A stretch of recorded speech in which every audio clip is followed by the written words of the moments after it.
Hey everybody, Brittany here, and welcome back to a new video. Today we're going to be covering my 13th tournament, and this is the first game from said tournament.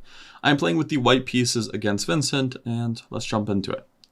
So we see e4, e5, knight f3, knight c6, and bishop b5, which is the Ruy Lopez, and now we see knight f6, which is the Berlin defense. So I castle here, which gives up the e4 pawn. Those of you who know this position well may know that take on e4 isn't actually sacrificing a pawn. Let's actually go into why that's the case. So after knight takes e4, well, we could play rook to e1, and this will essentially just win the pawn back. For example, rook e1, if they try to playing d5 to defend their knight, we can play d3, they have to move their knight, and now we can pick up the pawn. But this is kind of not really the most principled way to play against it.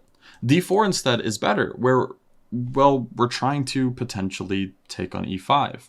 And this also has the added benefit of setting up a little bit of a trap, which is e takes d4, and now rook to e1. We're down 2 pawns, but there is more than enough compensation. White is actually better in this position because, well, this knight is badly placed. It's lined up with the king, it cannot move out of the way, and for example, if they play a move like d5 to defend, after knight takes d4, we can see that white has a ton of activity and black, well, their pieces are a little awkward. Right now, f3 is a threat just to win on the spot.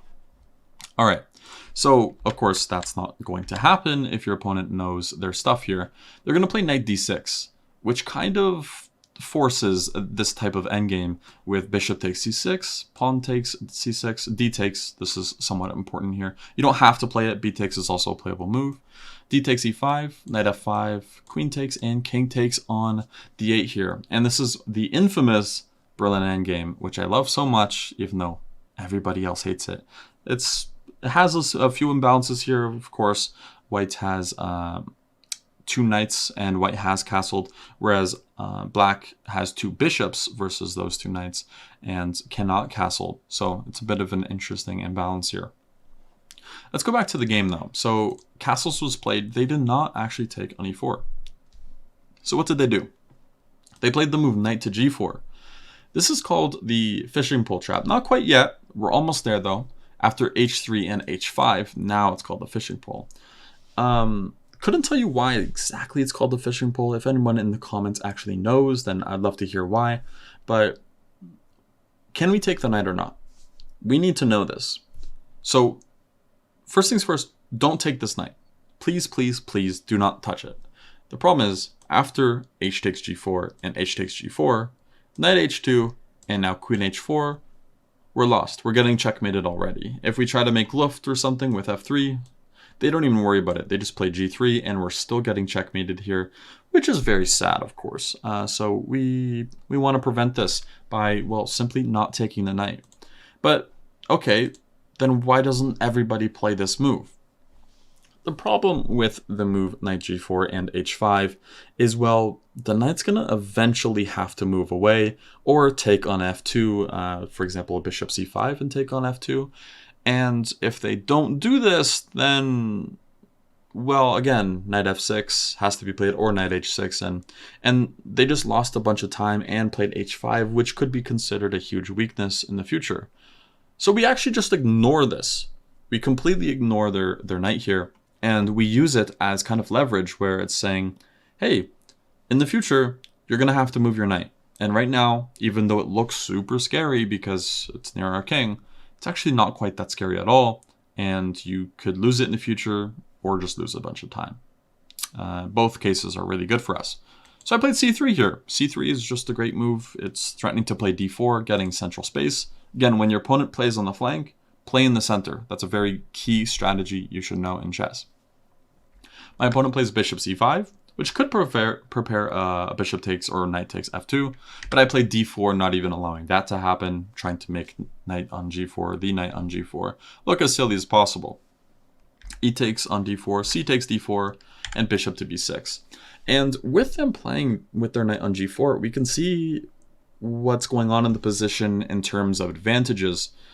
Right now, it's hard to exactly say what black's edge is here, except for if we take, which is just not a good move.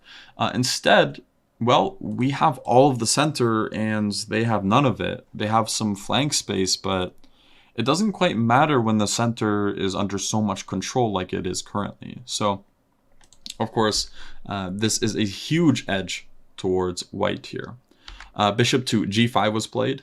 I thought this move would be cute. The idea is after f6, I just retreat back to c1, and I argue that their pawn on f6 here is just hindering them going to h4, which could also set up a potential h takes g4, winning the knight in the future. So a6, and now bishop to a4 is played. Now, why did I not take the knight? This is actually a really important question here. So bishop takes c6 and d takes c6 has to be asked. If you take the knight, h takes g4 and knight h2, black actually can gain an edge here in a really interesting way. And the idea is queen d6. Of course, we do have to be careful of some sort of g3, but it doesn't really matter. One computer line I looked at that was quite interesting was e5, takes, and no, they do not take this this pawn, because after takes, then rook e1 will win the queen, and that would be a point for us. But instead, they play queen g6 with the potential idea of playing queen to h5, but also with the idea, again, the computer line would go queen to b3, bishop e6, let's say queen g3 now to defend, so there's no queen h5. Now, they castle, and they're just going to play rook to h5, this rook to h8, and, well, this piece is really sadly placed. Let's just see how the line would go. Something like this, per se. Let's just keep going. Something like this. It's really awkward. You don't even want to take. Let's just take it, though. And then this rook over. And, well, yeah, black is just in complete control despite being down a piece because, well, the h-file's open and they're using the h-file, and we just let them get away with their whole setup here, which we don't want to do. That's why bishop a4 was played. So here, d5 was played as a response. I took on d5, queen takes on d5, and knight c3. So if they play d5, I just want to improve my pieces, right? Now this gets a free attack on their queen, which is great for us. So they play queen d6. And now I have a funny looking move here, d5, which funnily enough just wins a piece now because this piece can't move. So after d5, they took on f2, I took on f2, and they played queen to c5 here. And now I could just take on c6, I think, and this is totally fine. For example, takes on c6, takes on f2, let's just say king h1. We're just starting to take on b7 already, and I'm not really sure they want to castle as a response. For example, if they were to castle here, something like queen d5, check, king h8, and then take on b7 could be really, really annoying for them. And luckily, there are no checkmates here, and we're able to just play some like bishop f4 to avoid any back ranks either, even though there still isn't any in the position. So that's just something to point out. This position is overwhelmingly winning. I stuck with knight e4, which I thought was interesting just because, well, I'm attacking the queen. c6 is still under attack. And, well, the positions are actually really comfortable for me. And there's this cute idea that you'll see in just a moment after queen c4 that I actually thought of in the game. And here, right now, my knight is hanging, so I can't really take on c6. So I do something a little bit different. I play king h1, which essentially forces bishop takes f2. And there's not really any other way around it. For example, if they were to play queen takes e4, rook e2 wins the queen. There's also other moves here. So after bishop takes f2, well, not other moves, but there's other things to worry about here. So you might think after bishop takes f2, knight takes f2, there's b5, which saves the knight. But that's not actually the case because the queen on c4 is not really well placed here, where now we can play the great move bishop to b3, which has an attack on the queen and maintains the attack on the knight on c6. They play queen c5. Now my knight on f2 is hanging, so I want to deal with that. Knight d3. So now they don't even get to take that. I could also give a check. But the problem is knight e7 now keeps the knight safe, so that's not really something we want to do. So bishop b3, or sorry, knight d3 is the best way to play. They played queen to d6 here. Took a free piece, why not? After queen takes on c6, I played knight b4. Queen to b7, and now bishop to d5. It's hard to even suggest moves at this point, just because, well, if they play something like queen d6, then we could just easily take. I think this is actually very, very easy to win this game. If we look at the material count here, it's a rook for a rook, a bishop for a bishop, I guess this bishop, to be fair. And then we have 3 minor pieces versus a rook. Yeah, that's just completely winning in a position like this. So here, knight to b4, queen b7 was played instead, which just loses in exchange after bishop to d5. Queen b6, bishop takes a8. This game is just over at this point, but I'll just continue on. Rook f8, bishop back to d5, bishop b7, queen to d3, c6, bishop to e3 attacking the queen, queen c7, rook to e1. I'm not worried of them taking on d5. For example, if they take on d5, bishop to b6, we'll just win the queen by force here. So instead, they played king d8 to avoid that, but it still walks into discoveries here.